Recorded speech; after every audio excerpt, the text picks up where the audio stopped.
Un pequeño café, Marco de Nevi. Audioteca de la lectora. 1. Yo soy, señor, lo que vulgarmente se llama un hombre sin carácter. Usted ya se habrá dado cuenta. Basta mirarme, basta tratarme un poco y mi falta de carácter sale a la luz. ¿A qué negarlo? Es como si en una conversación un mudo pretendiera ocultar que es mudo. A mí me pasa lo mismo. Una veleta, eso es lo que soy. Una veleta nuevecita, aceitada, de latón, liviana, casi etérea, toda pintada de colores, erguida en la punta de una aguja. Uno la ve e inmediatamente experimenta la tentación de soplar y sopla. Aunque no tenga ganas de hacerlo, sopla nada más que para verla girar, nada más que para poner a prueba las propias fuerzas y darse el gusto de que la veleta apunte, ya en una dirección, ya en otra, y obedezca a todos nuestros caprichos. Pero eso sí, yo soy una veleta con rebeliones interiores. ¿Y para qué le sirven a una veleta las rebeliones interiores? Para nada. Para que cada vuelta que dé se le convierta en una humillación, en un castigo.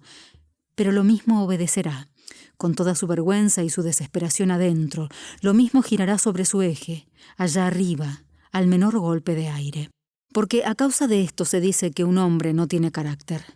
Carácter tiene, qué diablos, pero lo que no tiene es la fuerza para imponerlo a los demás, la energía para defenderlo del carácter de aquellos hombres de los que se afirma que tienen carácter. Ahí está la verdadera debilidad. ¿Qué digo? La secreta enfermedad de su espíritu. Míreme a mí. Algunos me creen una especie de frasco vacío que pueden llenar y volver a vaciar todas las veces que se les antoje. No, se equivocan. Yo estoy colmado de razonamientos, de ideas, de opiniones. Sé juzgar, sé discernir. No ignoro lo que me conviene y lo que no me conviene, lo que debo hacer y lo que no debo hacer. Me doy cuenta de lo que sucede a mi alrededor. Hasta soy capaz de cierta tosudez mental, de cierto empecinamiento, pero todo eso que, llegada la oportunidad, tendrá que salir a la superficie. En cuanto oye una voz ajena, corre a esconderse, recula, se borra, se evapora, y yo, como un náufrago, sigo la dirección de la corriente, giro en el viento. ¿Por qué, me pregunto? ¿Por qué la voluntad de los demás y menos que la voluntad? La simple inercia de los demás me parece algo insobornable, fatal, definitivo, como una orden, algo que no se puede, no ya deshacer, pero ni siquiera modificar, ni siquiera torcer. Pienso negro. Viene alguien y dice blanco. Yo sé que es negro, que debe ser negro, y sin embargo repito, yo también, blanco.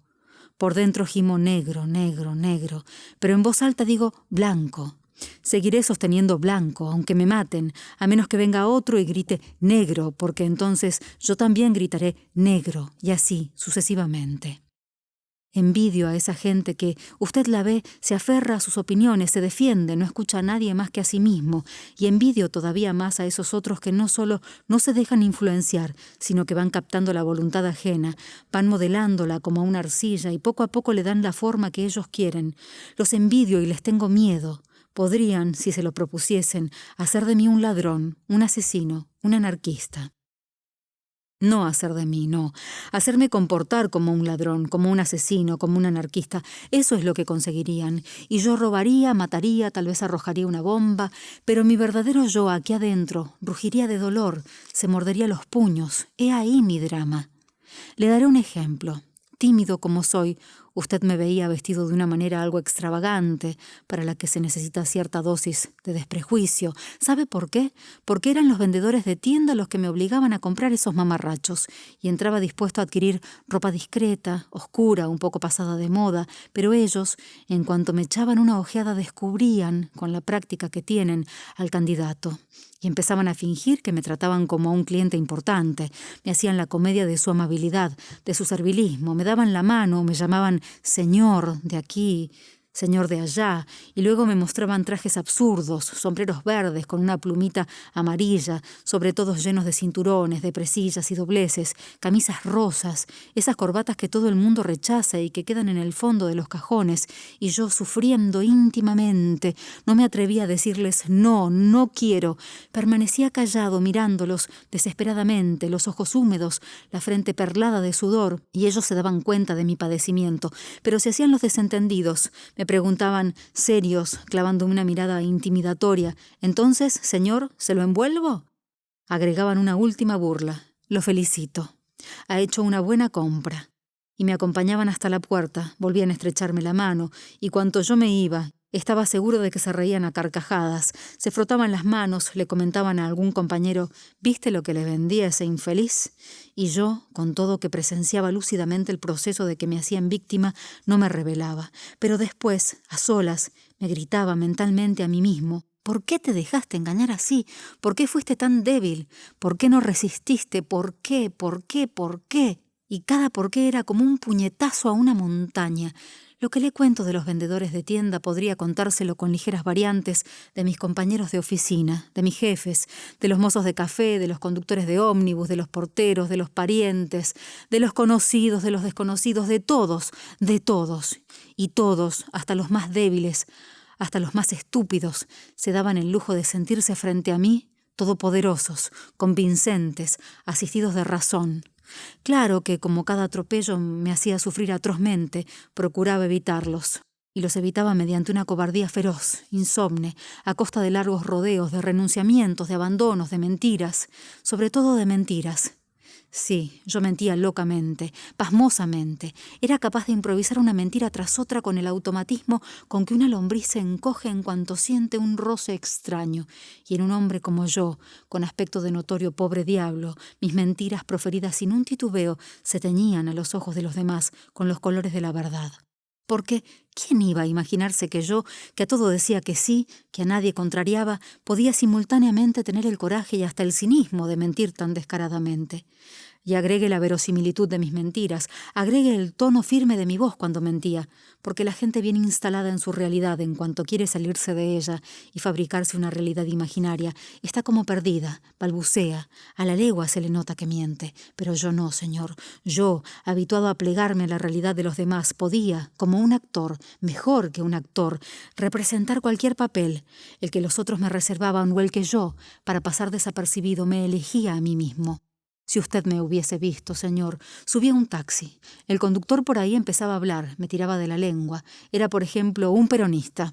Y yo enseguida me convertía en un peronista. Bramaba contra el gobierno, me calzaba instantáneamente los modales y el léxico de un descamisado y terminaba entonando, a dúo con el chofer, un himno en loor de Perón. Y a lo mejor descendía de ese automóvil y subía a otro, y en este otro el taximetrista me resultaba un fanático del gobierno. Y entonces yo me volvía tan fanático como él, sacaba a relucir todas las virtudes del oficialismo, todas las maldades y los errores de sus contrarios, fingía enardecerme, él también se exaltaba, nos regalábamos mutuamente anécdotas estúpidas sobre los políticos de la oposición. Al fin nos despedíamos como dos buenos amigos que han recordado juntos los días de la infancia. Y lo peor, o lo mejor, no sé, es que mientras representaba cada una de esas comedias, no me parecía que mentía, me sentía sincero, estaba casi convencido de que decía la verdad. Por eso desempeñaba ya un papel, ya el otro, con una sinceridad, con una naturalidad que engañaba al más pintado. Solo que después, a solas, me preguntaba dónde estaría la verdad, y se me antojaba que en ninguna parte, porque cada verdad encerraba dentro de sí, como un carozo amargo, una verdad opuesta que la negaba y la destruía. Y cuando cometía un error, Dios santo, ¿de qué mentiras no era yo capaz? ¿De qué maniobras con tal de ocultar ese error? Con tal, al menos, de librarme de sus consecuencias. No dar la cara, ese era mi lema. Mire, si le cuento que una vez en mi oficina, el cigarrillo que yo fumaba y que había colocado en el cenicero cayó, en un descuido mío sobre un expediente reservado para colmo, un sumario, y perforó 7 u 8 páginas, fojas, como allá las llaman, mi desesperación no tuvo límites. Imaginaba los castigos que me impondrían, la alarma, el escándalo. No sabía qué terribles complicaciones. Recuerde que un expediente es un objeto poco menos que sagrado en la administración pública. Perder uno es malo, pero quemarlo es todavía peor. Perder un expediente deja dudas en el aire, pero quemarlo es como matar a un hombre. El cadáver está allí, acusándonos, señalándonos con el dedo, arrastrándonos a la perdición. No, a esconder a toda prisa el cuerpo del delito y luego, aquella misma noche después que todos se fueran, rearía una por una las fojas quemadas por el maldito cigarrillo.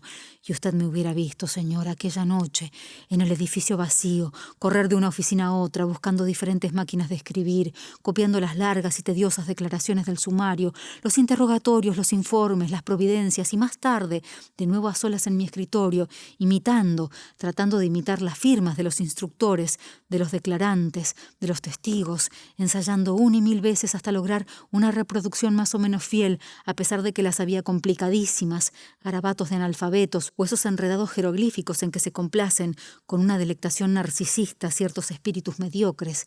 Y así, de paso, me descubrí una habilidad que ignoraba poseer. Soy un peligroso plagiario de cualquier tipo de caligrafía. Mi histrionismo alcanza mi letra. Poco a poco la fatiga me vencía. Eran ya las 3 de la mañana y yo seguía allí, dale que dale. Los ojos se me nublaban, mis dedos agarrotados se negaban a obedecerme.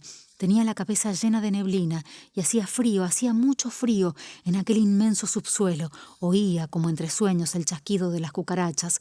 Oía las locas carreras de los ratones. Creo que en algún momento me dormí. A las 5 de la madrugada dejé de lado los escrúpulos, empecé a borronear cualquier cosa. Ya no me importaba que la falsificación se notase enseguida, hasta que por fin terminé. Hice desaparecer las hojas chamuscadas y los papeles todos cubiertos con mis arabescos de aprendiz de falsificador, y encuaderné de nuevo el expediente. Eran las 6. Una ordenanza entró en la oficina a hacer la limpieza. Me miró boquiabierto. «Señor Pascumo, ¿qué hace aquí?» No, nada», tartamudeé. Y a continuación la mentira. Vine temprano por un trabajo urgente. Y con mis ojos que me ardían de sueño hice como que me enfrascaba en la lectura de un legajo. Pero el muchacho habrá observado mi facha, mis ropas arrugadas, mi barba del día anterior, y sospechado algo.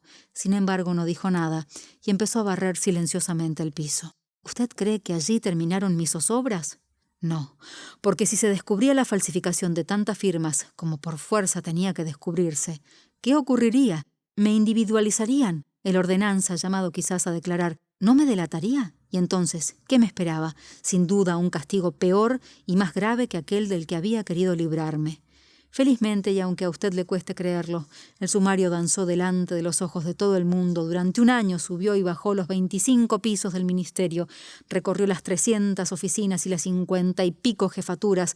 Estuvo en las manos de no menos de 500 personas. Pero nadie, ni los que los sostenían en el aire como un trofeo mientras gritaban que eran inocentes, ni los que se los arrebataban para demostrar que los inocentes eran culpables, ni los que lo expulgaban con aires de fiscal buscando la ruina de acusados y acusadores, ni los que lo consultaban nerviosamente para saber si debían contarse entre los de un bando o entre los del bando contrario. Nadie, señor, nadie reparó en las firmas y yo me salvé.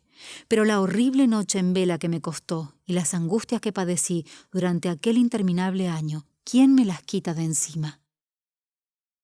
2. Sí, yo trabajaba en el archivo. El edificio del ministerio es una torre de 25 pisos, pero el archivo está en el segundo subsuelo. Las catacumbas, lo llaman los empleados de las demás oficinas. No hay luz natural. La ventilación es pésima. La humedad se filtra a través de las paredes. Por la noche millares de cucarachas crepitan entre los expedientes archivados. Más de una vez he visto cruzar por las vigas del techo o a lo largo de los zócalos alguna rata gorda como una liebre. Ni las desratizaciones periódicas ni las fumigaciones mensuales con DDT han conseguido eliminar estas plagas. Las ratas vienen desde la calle a través de las cañerías y en cuanto a las cucarachas, deben de nacer, como dice la señora Rossetti, por generación espontánea.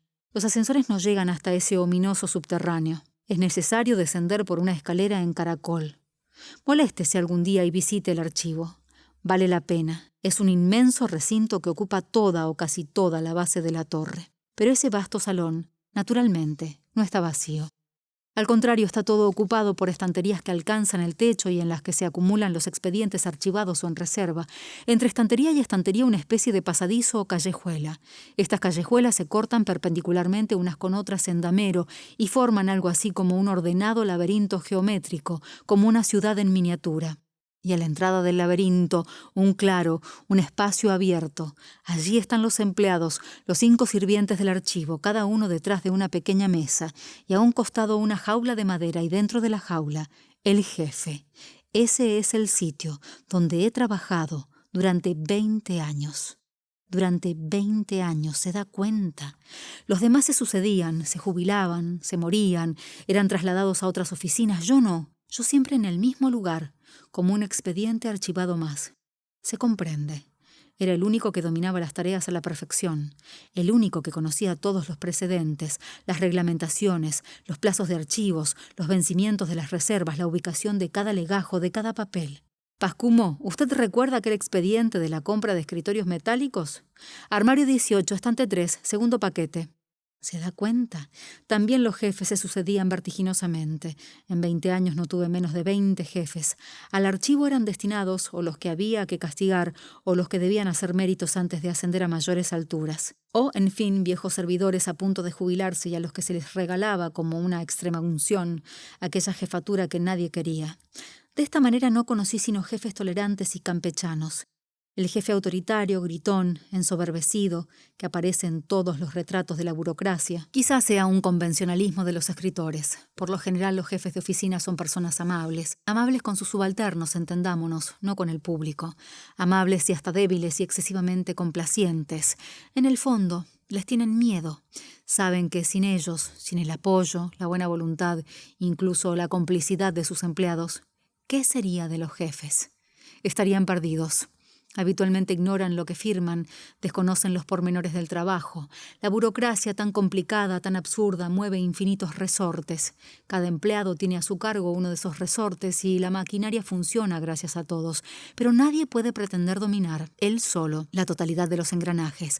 Por eso los jefes son esclavos de sus inferiores. Lo único que manejan a la perfección es la técnica para que la burocracia se mueva como una máquina de dar y conceder favores personales. No sé cómo hacen. He conocido jefes recién ingresados en el ministerio, jóvenes que jamás habían visto un expediente y que un año después seguían sin saber redactar una simple providencia, pero que ya a las 24 horas de su nombramiento eran amigos de los demás jefes, eran amigos de sus superiores jerárquicos, daban y pedían recomendaciones, conseguían entradas para el teatro, conseguían descuentos, préstamos, privilegios, salían del bracete con un jerarca al que se lo habían presentado una semana antes. ¡Qué habilidad! ¡Qué astucia! Y en tanto los jefes y los empleados desfilaban por archivo, yo continuaba ahí, firme, como una raíz enterrada en el suelo para que pudieran florecer, allá arriba, las flores de los jefes, para que un poco más abajo verdeciera el follaje inútil de los auxiliares que se pasaban el día rascándose. Che, Pascumo, vos que tenés buena memoria, búscame el expediente tal. Y yo iba y lo buscaba. Pascumo, me han pedido este informe. Ocúpese usted, que tiene tanta experiencia. Y yo redactaba el informe. Y cuando después, gracias a mí, el jefe era felicitado, era trasladado, era ascendido, yo corría el primero, la mano tendida, a presentarle mis congratulaciones. Yo, Adalberto Pascumo, raíz de archivo. 3. Según lo supe luego, la señorita Isabel Lacoya había entrado en la oficina, había esperado 5 minutos, de pie en el vano de la puerta, sin atreverse a más, y se había quedado mirando a los empleados que, reunidos alrededor de la mesa de la señora Rossetti, conversaban en voz alta entre ellos, seguramente sobre dimes y diretes del ministerio. Hasta que la señora Rossetti, una mujer vieja, gorda, lenta, de majestuosos peinados altos, siempre perfumada, siempre impecable en su guardapolvo ocre con el gran monograma LGR bordado en letras azules a la altura de uno de sus enormes pechos, las uñas esmaltadas de rojo fuego y en el cuello y las muñecas una complicación de charpes, pañuelos de colores, cadenas, pulseras y relojes de oro. Habrá condescendido a volverse y a preguntarle ¿qué desea? Todos, me imagino, habrán callado y la habrán mirado. Y la señorita Isabel Lacoya, enrojeciendo, habrá mostrado el consabido cartoncito amarillo y habrá murmurado: «Venía por este expediente». Estoy viendo la escena. Mis compañeros me buscaron con la vista. Recordaron que yo estaba en el despacho del señor Pinot y entonces uno de ellos, quizá la misma señora Rossetti, extendió una mano distraída y dijo secamente, en el tono de quien no desea que se lo siga fastidiando: «Entre allí y pregúntele al señor Pascumo. Él le dirá dónde está su expediente». Después siguieron hablando entre ellos, lo más pimpantes, como si estuvieran solos, como si una pobre señorita tímida y azorada no siguiera allí, mirándolo sin saber qué hacer. Malditos empleados públicos para los que de pronto un recurrente, un postulante deja de ser una persona viva y se convierte en un fantasma, en una cosa, en nada. Y en realidad no es así. No es que lo olviden ni dejen de verlo. Lo ven, y muy bien, pero fingiendo ignorarlo, continuando en su charla o bebiendo su café parsimoniosamente, mientras el otro suda de impaciencia. Creen, esos miserables, ejercer la cuota de poder que les corresponde, así como los reyes permanecían sentados mientras tenían a todo el mundo de pie durante largas horas. La señorita Isabel Lacoya se habrá decidido por fin a dar unos pasos, se habrá detenido frente a la puerta donde estaba escrita la terrible palabra jefe. Habrá permanecido allí unos instantes irresoluta, mientras a sus espaldas oiría la voz intimidatoria de la señora Rossetti o las risotadas de Karlinsky y de Méndez. Habrá jugueteado nerviosamente, como era su costumbre, con la cola del zorro. Habrá mirado una vez más la cartulina que seguía sosteniendo en la mano y solo después de un rato golpeó suavemente en el vidrio. Me habrá oído cuando dije «Adelante». Entreabrió la puerta, se asomó y musitó. «Permiso, señor». Y entonces yo, que intrigado por aquellos golpecitos temerosos, tenía la vista fija en la puerta, la vi. «¿Usted se acuerda de Norma Shearer?» Tal cual.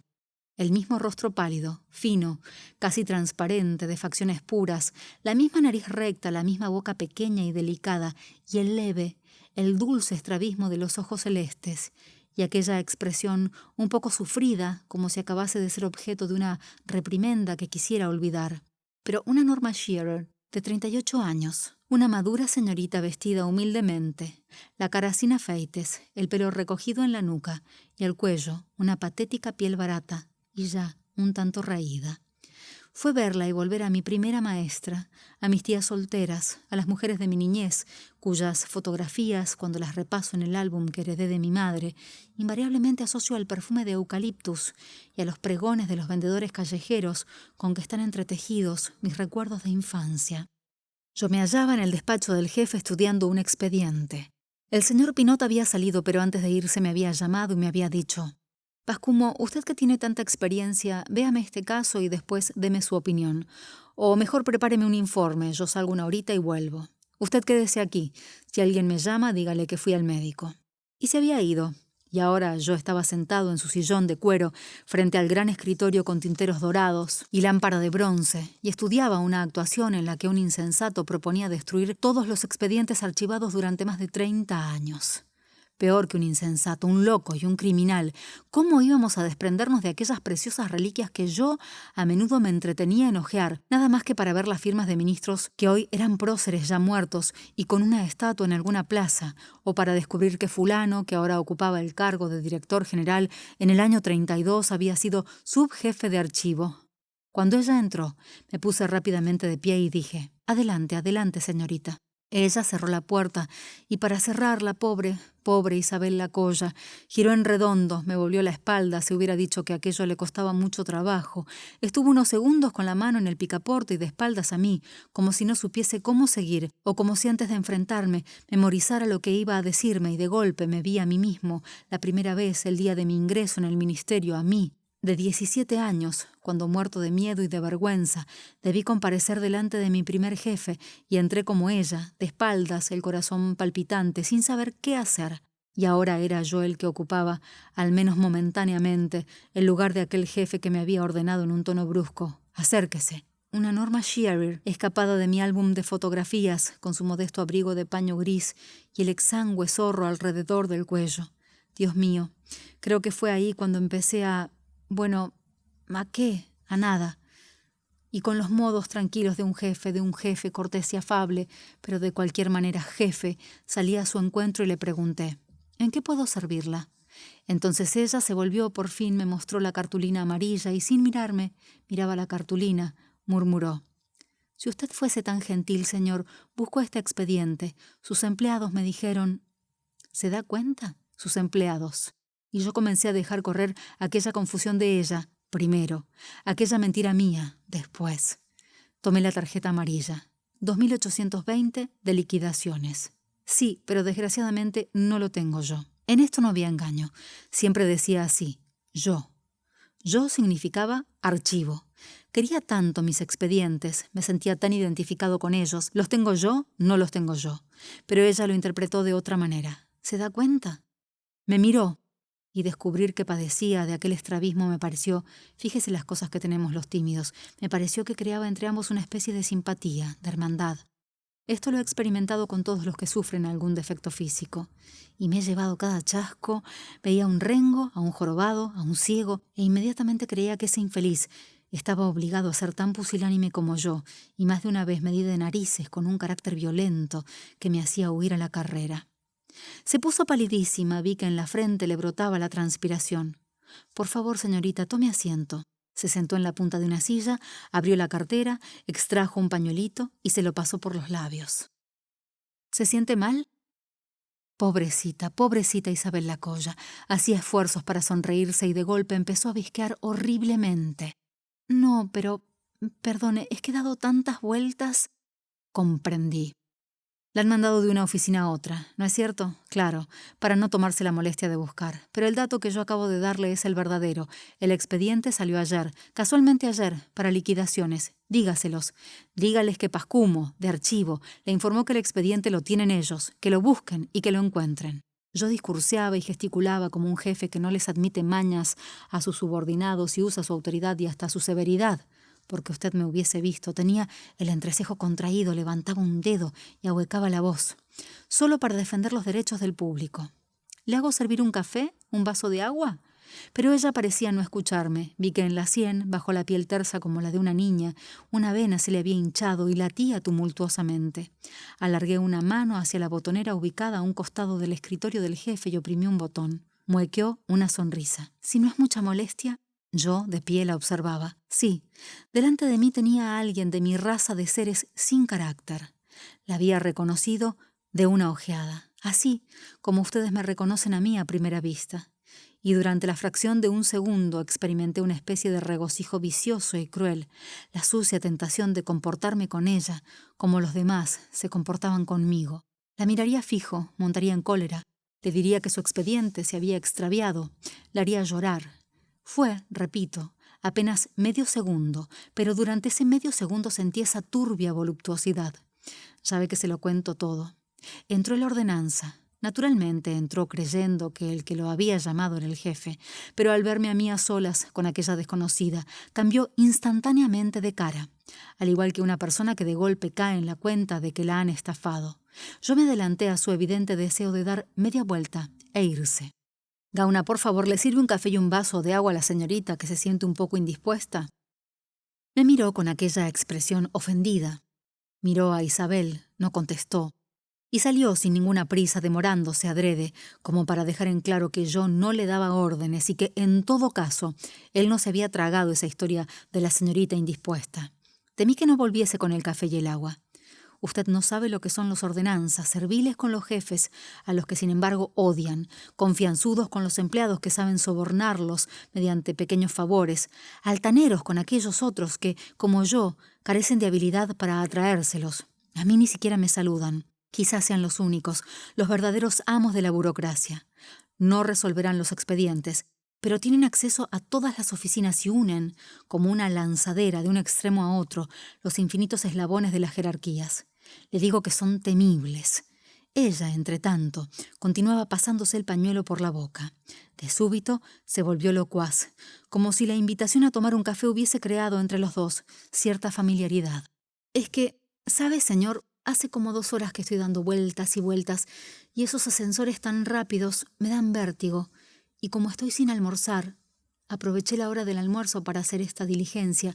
Bueno, la verdad es que estoy en ayunas, porque tampoco me desayuné. Salí tan apurada de casa esta mañana que ni siquiera tuve tiempo de... Así que no me crea una tonta que se descompone nada más que porque ha subido a un ascensor». Me senté frente a ella. Ya se me había pasado aquel ramalazo de maldad. Al contrario, ahora me invadía una ternura, una dulzura.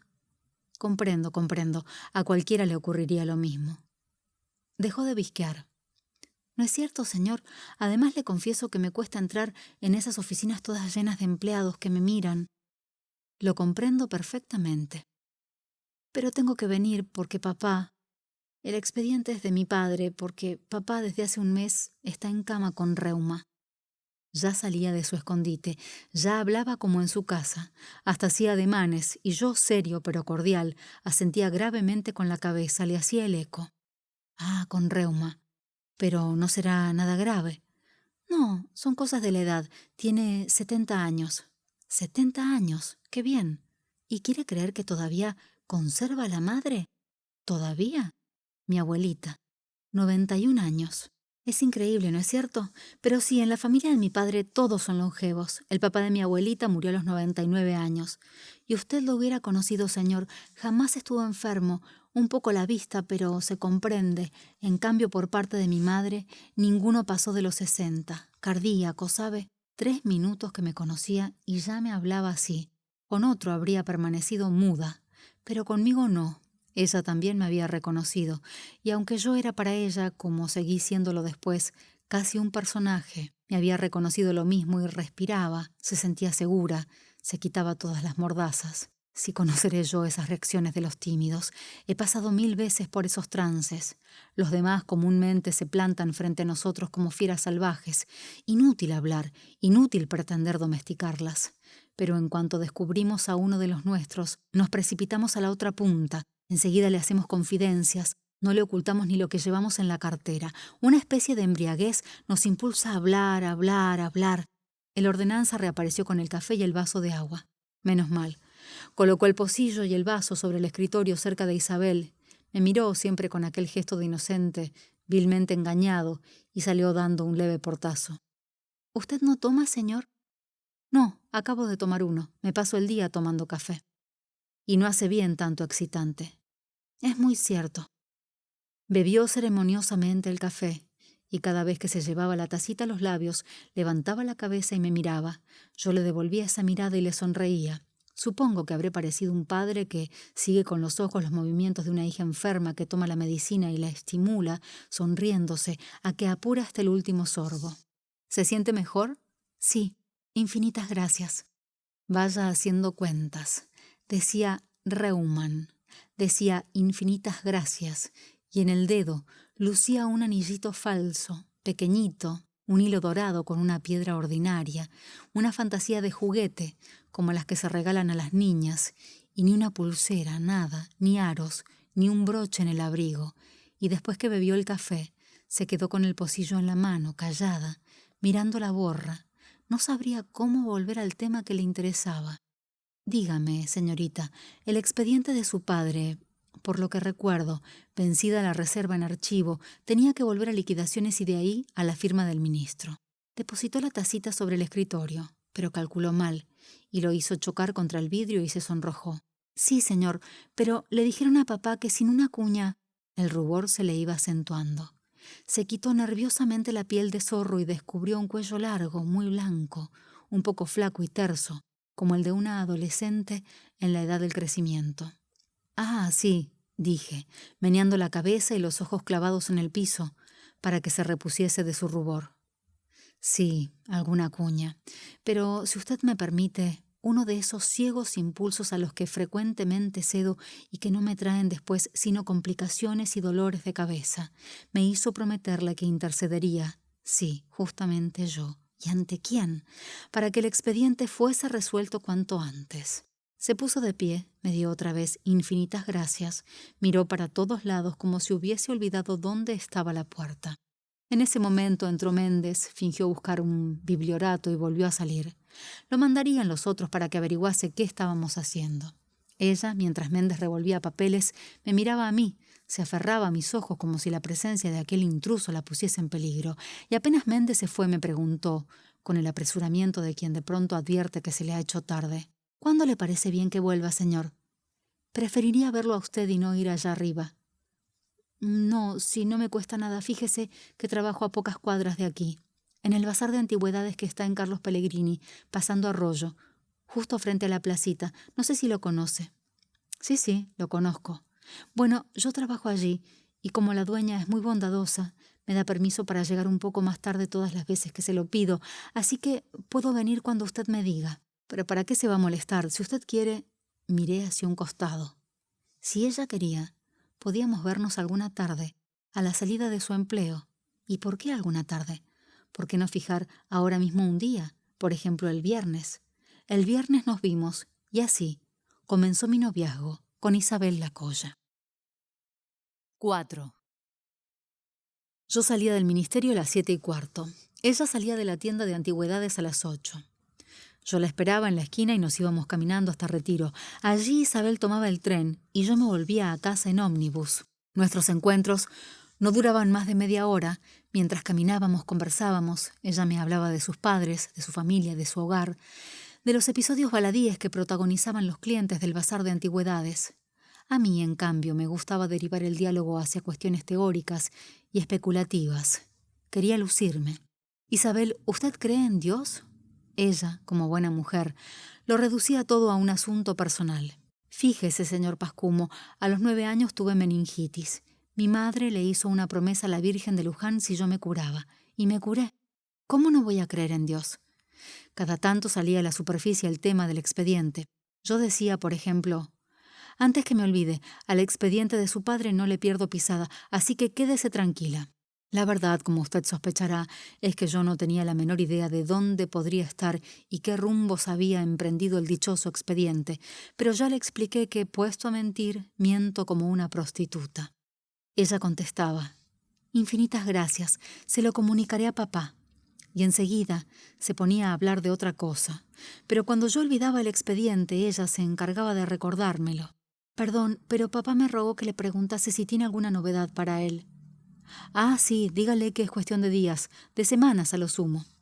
Y cambiábamos de conversación. Adiviné que el padre la tendría loca con su expediente. Y un poco por eso, y otro poco para justificar nuestros encuentros, le dedicábamos una genuflexión e inmediatamente, con la conciencia en paz, nos dedicábamos a nosotros mismos. Claro que la caminata hasta Retiro, aunque marchásemos lentamente, era demasiado breve. Un día le insinué: «Isabel, ¿por qué no vamos a tomar algo?». Se puso colorada. «No, Adalberto, disculpe, muy gentil de su parte, pero si no llego a casa a la hora, mis padres pensarán que me pasó algo. Usted no los conoce». Caminamos un rato en silencio. «¿No les habló de mí?». «Mucho. ¿Les dijo que algunas veces nos encontramos?». «Sí, pero, sabe, Adalberto, les he mentido. Les dije que lo entrevisto a usted en su oficina. Todavía no me he atrevido. No hacemos nada malo». «Es cierto, nada malo, pero mis padres son tan chapados a la antigua. Usted no los conoce». No, no los conocía, pero un día, ¡ay!, los conocí. Increíblemente, misteriosamente, sencillamente, un mes más tarde, el expediente del viejo Lacoya era resuelto por el ministro. Lo habitual es que haya que esperar un año, pero la administración pública es así, como un Dios caprichoso que nos niega o nos concede favores sin que jamás se sepa por qué. Me enteré por ella. Cuando aquella tarde o aquella noche, pues a las 8 en julio es noche cerrada, vino a mi encuentro, corrió como una colegiala, me miró con las pupilas centelleantes, me tomó ambas manos. «Adalberto», gorjeó, «Adalberto, Dios mío, ¿cómo agradecerle?». Enseguida me di cuenta de que se refería al expediente, pero adopté esa actitud del que simula ignorar lo que, por lo contrario, sabe perfectamente y, entre tanto, por delicadeza, por pudor o por hacer una broma, se sonríe y se hace el tonto. ¿Agradecerme qué? Ella no me soltaba las manos. «Hoy recibimos la comunicación. ¡Qué alegría! Mamá hasta lloró».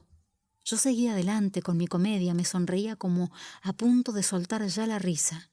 «Pero, Isabelita, ¿qué comunicación?». Me dio una palmada. «Sí, hágase el desentendido, como si no supiésemos que fue gracias a usted». Audazmente la tomé de un brazo y empezamos a andar. «Por favor, no es para tanto». Hizo girar la cabeza y me miró. «¿Cómo que no es para tanto? Usted no se imagina, Adalberto, lo que significan para nosotros esos pocos pesos». Yo también la miraba, feliz. Y así, tomados del brazo, los dos muy juntos, formábamos por fin una pareja de novios. Sí, porque hasta entonces habíamos caminado sin siquiera rozarnos, y mientras uno hablaba, el otro escuchaba, y el que hablaba tenía la vista clavada lejos, y el otro lo imitaba, y parecíamos un par de amigos que se pasean conversando sobre un tercero. Pero ahora no. Ahora íbamos del brazo y nos mirábamos en los ojos. Y ella no dejaba de repetir: «Muchas gracias, Adalberto, muchas gracias. Usted ha sido tan amable, tan gentil». Soy un canalla, lo sé. Viéndola toda ruborizada, toda emocionada, contemplarme como a un ser omnipotente que acabase de perdonarle la vida, volví a sentir la mordedura de la tentación. La amaba, pero en aquel momento la deseé lúbricamente. Era virgen, lo hubiera jurado. Ignoraba todo del amor. Casi seguro que ningún hombre la había acariciado. En una especie de vértigo pensé arrastrarla hasta un hotel de retiro, desnudarla, violarla, enseñarle palabrotas, iniciarla en todas las aberraciones de la lujuria. Estaba excitado como un corruptor delante de su víctima, y nada más que porque una mujer caminaba colgada de mi brazo y me miraba embelesada y me decía: «Muchas gracias, es usted tan amable, tan gentil». ¡Ah, qué pozo de inmundicia somos los tímidos! Y con un leve jadeo, y tal vez con la cara descompuesta por mis malos pensamientos, le insinué: «Isabelita, ¿hoy sí?» ¿Se da cuenta? En rigor me estaba refiriendo a aquella invitación a tomar algo juntos, pero lo decía adrede en un tono equívoco para proporcionarme a mí mismo la perversa ilusión de estar proponiéndole lo otro. Ella me miró con una palidez de espanto en las facciones. Visqueaba. ¿Sí? ¿Qué? Instantáneamente mi excitación se evaporó. No, nada. Creyó que me había ofendido. «Diga, Adalberto, ¿qué quería? ¿Ir a tomar algo? Y bien, sí, hoy acepto». Y se rió como si hubiese dicho una picardía. «Hoy acepto porque mis padres están sobre aviso. Les expliqué que hoy vería al señor Pascumo a la salida de su oficina para agradecerle todo lo que ha hecho por nosotros, y que si llegaba un poco más tarde, que no se alarmasen, y me dieron permiso. De esta manera, una nochecita de julio, fría y pulida como una joya, fui por primera vez con una mujer a mi pequeño café». Un pequeño café, Marco de Nevi.